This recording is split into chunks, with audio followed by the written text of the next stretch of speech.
Assalamualaikum warahmatullahi wabarakatuh. Alhamdulillah. Alhamdulillahi rabbil alamin. Wa bihi nasta'inu ala umurid dunya waddin.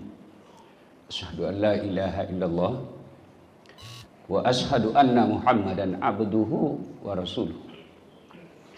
Allahumma salli ala sayyidina Muhammad wa ala alihi wa sahbihi ajma'in. Amma ba'd. Ibu bapak saudara-saudara sekalian yang saya hormati, melihat adik MC tadi, saya teringat masa kecil saya. Seperti inilah saya. Waktu SD, SMP, saya sudah berdiri di mimbar. Saya sudah mulai dipercaya untuk jadi MC. Hidup saya di kampung sangat susah. SMP saya pulang sekolah tidak pulang ke rumah. Saya lanjut ke PK Bata namanya. Jarak dari sekolah saya itu kurang lebih 11 km. Nunggu PT-PT. Ada PT-PT kita sampai, kemudian masuk ke Sulengka namanya, kampung itu. 5 km. Ah, itu yang susah. Tidak ada PT-PT. Maka jalan kaki lah kita. Belum makan siang. Usia saya SMP. Jalan kaki menuju ke Sulengka untuk kerja sawah, bantu bapak saya yang menginap di sawah. Bikin rumah-rumah kecil, nginap di sawah. Yang saya ingat betul kalau saya sudah selesai salat maghrib, ibu saya itu menunggu saya. Karena ibu saya juga tinggal di sawah. Selesai salat maghrib pulang. Jalan kaki 5 kilo. Bukan jalan aspal, tapi jalan yang ada batu cadasnya. Karena takut sepatu rusak, maka saya gantung sepatuku di sini, saya ikat, saya gantung.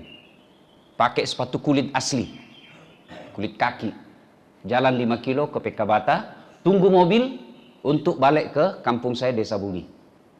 Kadang-kala sampai di rumah jam 10. Tidak langsung tidur, masih belajar. Saya tidak pernah membayangkan hidup saya bisa seperti ini. Tapi Allah kasih hadiah. Sebab apa? Salat subuh di masjid. Tidak mungkin Allah sengsarakan hidupmu kalau kau rajin berjamaah. Tuhan apa yang kasih susah hidupnya hambanya, yang hamba tersebut selalu berjamaah di masjid. Tidak ganggu orang. Padahal Allah Maha Pengasih, Allah Maha Penyayang, Allah Maha Pemberi. Tuhan apa yang kasih susah hambanya yang kalau dia baik agamanya? Cuma dites kau dulu. Dikasih diuji kau dulu. Apa betul kualitas imanmu 24 karat? Apa betul imanmu mantap? Maka diuji dulu. Dalam Al-Quran salah satu firmannya, setelah kau beriman kepadaku, kata Allah, apakah kubiarkan kamu? Tidak, kuuji kau dulu. Ujiannya itu, datang kau salat subuh berjamaah di masjid. Allahu Akbar. Sepanjang jalan saya lihat orang datang ke masjid. Apa yang diharapkan itu, Pak? Kecuali imannya yang baik. Saya jauh-jauh, ada lagi lebih jauh, Jalan Bulu Ina. Jam 4 sudah tinggalkan rumah. Bukan mau ketemu artis, bukan mau dapat door prize, bukan mau dapat undian, tapi datang berjamaah di masjid. Apa panggilannya kalau bukan iman? Tidak ada hadiah. Syukur-syukur nanti ada sarapan bersama kalau selesai ini. Iya toh. Apa panggilannya kecuali iman? Kita datang ke masjid jauh-jauh. Itu bukan akal bicara. Tapi apa yang bicara? Iman. Masa si Allah sengsarakan hidupnya orang yang begini? Masa si Allah persulit hidupnya orang seperti ini? Maka Allah akan kasih kau hadiah, tapi tidak cash. Allah uji kamu dulu. Benar tidak imannya ini? Jangan sampai 1 kali di 1 minggu. Jangan sampai hanya karena ada Ustadz Dasad. Tapi karena Allah ingin uji imanmu, setelah lulus, maqamam mahmuda, wakai derajatmu. Oh bagus Bitawa ini, lulus nih. Coba lihat kalau anak-anak kita mau ujian. Berat kan waktu kita kuliah sekolah. Berat. Ditinggalkan kampung ke Sudan. Sampai di sana makan ala kadarnya. Sampai di sana tidur ala kadarnya. Membaca kitab. Lalu dikasih ujian, lulus. Ada tong itu PhD hadiahmu. Diangkat derajatmu. Diuji dulu. Setelah itu baru Allah angkat derajatnya. Allahu Akbar. Bapak-bapak bersyukur kalau punya anak seperti MC tadi. Namo matan risikolana anakmu. Makesi ngotona. Makesi bolana. Mega gajina. Dega ga nemuruntu iloma berejama ko masigi pacei. Tidak ada gunanya. Mobilnya mewah, rumahnya besar, gajinya besar. Tapi tidak pernah kau dapat berjamaah di masjid. Alamat kau akan sial ketika kau dikubur. Siapa doakan Ki Pak kalau mati Ki?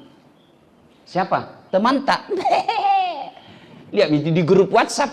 Teman tak meninggal. Menulis doa saja tidak. Nah copy paste ji Al-Fatihah. Itu gambaran nanti kita kalau mati Ki. Begitu mungkin juga kita kalau mati mungkin nanti. Paling hebat mi kalau nak kirimkan Ki bunga duka cita. Lah ya apa jo bunga duka cita? Siapa doakan Ki? Anak. Syukur Ki. Setiap selesai sholat anak tak. Dari lisannya keluar. Allahumma gfirli. Wali walidayya. Warhamhuma. Kama rabbayani saghira. Syukur sekali mak itu. Tapi kapan tidak pernah kita lihat anak tak datang di masjid. Alamat sial maki itu biaya ya nak tak. Dikasih sekolah-sekolah mahal. Kasih ke luar negeri. Dijualkan tanah. Pulangi tidak pernah datang di masjid. Cilaka orang tua yang begitu. Biar mi anak tak tidak gagah. Tidak muka seperti artis. Tidak populer seperti artis. Tapi 5 waktu ada di masjid. Kaya maki itu Pak. Tidak sia-sia maki kita. Sekolahkan, jualkan sawah. Berkeringat tiap hari untuk cari nafkah. Sekolahkan anak. Insya Allah akhlaknya baik. Ibadahnya bagus. Kaya maki itu. Mana mau tena bupati. Mana mau tena macale. Mau dekat miring caleg lagi nih. Kentara itu caleg. Kalau ada di warung kopi tidak dikenal senyum-senyum juga. Caleg itu ya. Tapi saya pesan Pak. Jangan termakan hasutan yang menyesatkan. Ustadz, ulama, tidak usah berpolitik. Salah itu Pak. Jangan mau urus politik. Urus mi kantormu baik-baik. Jangan mau ke politik coba. Coba itu pentingnya politik Pak. Bapak tidak mau urus politik. Bapak sebagai kebun, pengusaha. Banyak kelapanya. Banyak mangganya. Pokoknya perkebunannya sukses. Bapak bilang tidak usah urus politik. Kerja mau ke itu kebunmu. Dari jam 7 pergi mi kebun. 4:30 baru pulang. Tiap hari itu. Malam dia baca lagi bagaimana supaya perkebunan sukses. Tiap hari begitu. Tidak mau urus politik. Akhirnya panen. Impor buah. Buah dari luar negeri. Lebih murah. Tidak laku buah tak. Setengah mati diurus. Buah bapak tidak laku. Itu karena apa? Kebijakan politik. Jangan salah.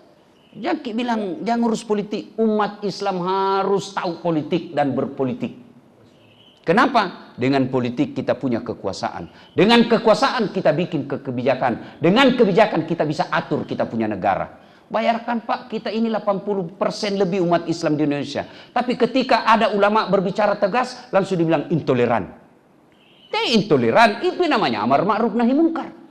Tapi kita takut bicara itu Pak. Kenapa? Karena kita tidak kuasai politik. Maka 2024 kesempatan kita memilih orang-orang baik. Jangan gara-gara 300.000. Ada itu di Pare-Pare kuliah. Diusir rumahnya, diangkat. Kenapa? Belasan tahun di tanahnya orang. Tinggal gratis. Tiba-tiba ada orang kasih 300.000. Yang kasih 300.000. Nah pilih. Nah lupa ini tanah gratis kau tempati. Diusir. Tidak kok. Kalau bapak mau berpolitik minimal, sampaikan kepada sahabat, sampaikan kepada teman, sampaikan kepada keluarga di kampung. Jangan kok gara-gara uang 300.000, orang jahat kau pilih. Ini saatnya 2024 Pak, kita memilih pemimpin. Bayangkan Pak, akan datang nanti insya Allah, mobil itu sudah mobil listrik. Dan Bapak tahu, sumber pembuatan mobil listrik ada 4. 3 di Indonesia. 3 di Indonesia, Pak. Begitu kayanya ini Indonesia. Salah satu di antaranya nikel. Dan semua ada di Indonesia. Saya baru-baru pulang di Taiwan. Adek-adek, kau tahu Ji Taiwan? Kau tahu Ji? Antang belok kiri lagi. Wah, datang ceramah Pak, Masya Allah, Ustaz. Di sana putih-putih orang semua. Tapi susah cari orang berjenggot. Tidak ada orang kumis laki-laki, Pak. Aku bilang sama itu timku, kalau dapat ku laki-laki berkumis, ku kasih ku hadiah. Tidak digato, Pak. Masya Allah. Tabligh akbar saya di sana. Saya bilang, andai saja negara kita diurus dengan baik, tidak ada bangsa Indonesia pergi cari nafkah sampai ke Taiwan.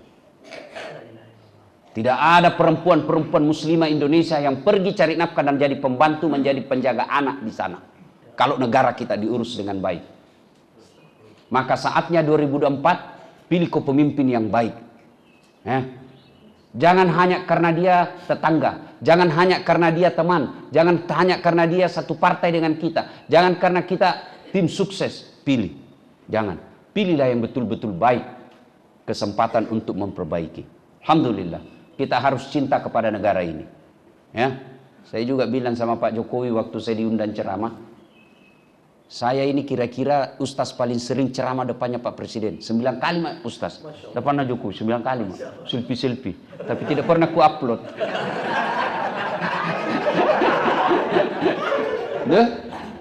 Saya bilang sama di depan Presiden. Tidak ada rasanya negara seperti negara kita. Di Malaysia Pak, Bapak mau ceramah, biar alumni Sudan kalau tidak dapat permit, izin dari kerajaan, tidak mungkin Bapak bisa ceramah. Mau bangun masjid, biar banyak uangmu, tidak mungkin kau bangun masjid kalau tidak ada izin dari kerajaan. Coba kalau kita di sini, artis hijrah, baru 2 bulan belajar agama, banyak kafir-kafir lagi Pak. Itu jadi ceramah mikir kanan. Mau bangun pesantren di Malaysia, di Saudi, tidak mungkin kau bisa bikin pesantren tanpa izin dari kerajaan. Di Indonesia, ada rumahmu di Bukit Baruga, kosong. Kasih kumpul anak menghafal Quran, jadi lagi rumah hafal Quran. Tidak ada izinnya. Coba di Indonesia, luar biasa nikmatnya di sini Pak. Maka kita bersyukur kepada Allah dengan cara apa? Pilih pemimpin yang baik di 2024 kelak. Yang kedua, ini kita sholat berjamaah. Alhamdulillah, adik-adik kita ada 6 rukun iman. Berapa dek? Tuh? 6 tahu 6. Satu di antaranya beriman kepada hari akhir. Bapak datang ke sini, itulah panggilan iman. Bayangkan jauhnya itu, dari ujungnya itu Pantai Losari, dekatnya Pantai Losari, datang ke sini. Itu panggilan iman. Karena kenapa? Karena kita percaya ada di hari akhirat kelak. Di akhirat kelak itu 2 tempat bos. Kalau bukan surga, neraka. Itu di tempat tak. Tidak ada tengah-tengah. Surga, neraka. Apa yang membuat orang masuk surga dan masuk neraka? Bukan karena amalnya, bukan karena tidak ada dosanya. Orang masuk surga itu bukan karena tidak ada dosa. Kalau orang masuk surga karena tidak ada dosanya, tidak ada isinya surga kecuali Rasulullah Muhammad SAW. Mana ada orang tidak ada dosanya di sini? Ini di depanku. Bukan banyak dosanya semua ini. Ini Pak Hayat. Tanjana jin gamisna dia. Gaya na tonji Pak. Tapi jago tongi dia intimidasi saya tidak ada sangat sampai di sini. Padahal tidak bisa Pak, itu sebenarnya ceramah subuh. Nah, intimidasi Kak. Langsung sebarkan playernya. Belum video CC dah sebarkan nih karena harus milih karena datang kita bilang kita itu Ustaz Pabote. Bayangkan, tidak ada orang tidak ada dosanya Pak.